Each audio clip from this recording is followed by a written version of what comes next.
Gravy and peas. Yes, please, he said pathetically. All I had in the fridge was disgusting cottage cheese. When he'd finished the leftovers, Jane said, I have something interesting to tell you. Could it wait until tomorrow? I have to go home and get a start so you won't know how sloppy my apartment really is. It'll hold, Jane said. When she arrived the next morning, the cottage cheese was gone. Most of the paperwork was gone, and Mel had started the first load of laundry. Jane took charge. Get me the vacuum and the attachments. Attachments? All those little gadgets that came with it? You start cleaning from the top down. There are cobwebs on the ceiling.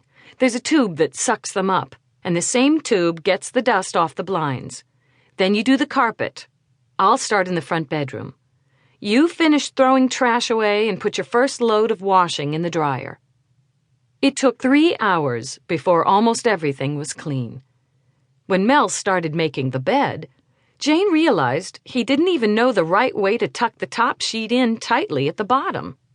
Mel, stop! Don't you know how to do a nurse's corner? Watch this and do the other corner like I do this one. He was surprised. My mother failed to teach me that. In fact, I don't know if she knew this. She always had a maid to do things like this. Jane sat down on the bed when they were finished. Don't you want to hear my good news? I'd rather we made good use of this bed first. Jane smiled, slipping off her shoes while saying, Me too. Later, while Mel went for carry-out Chinese for their lunch, Jane took a look in the fridge and decided he'd have to deal with it himself. But she'd tell him all about the writers' conference over the egg drop soup. As time went on, Jane and Shelley received updates on activities and speakers. Jane became more excited every time she perused one of the bulletins. You sound as if you know who these people are, Shelley said, when Jane rhapsodized about one of the additional speakers, a woman named Taylor Kensington, who wrote superb romantic suspense. Not to say no, for real. I admit I've been subscribing to a publishing magazine ever since I started this novel. I've kept track of names and reputations. How so?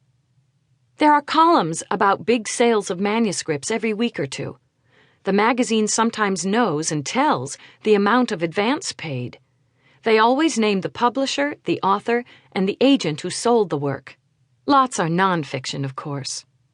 Advance? You mean they give a writer money before the book even comes out in the bookstores? Of course. Sometimes they give advances without anything but a concept that hasn't even been written yet. You're kidding! I've got a lot to learn about this, I guess. The terms of the contracts are often interesting, too. I wouldn't let you see one, however, nor would I show it to an ordinary attorney for fear he or she would have a stroke.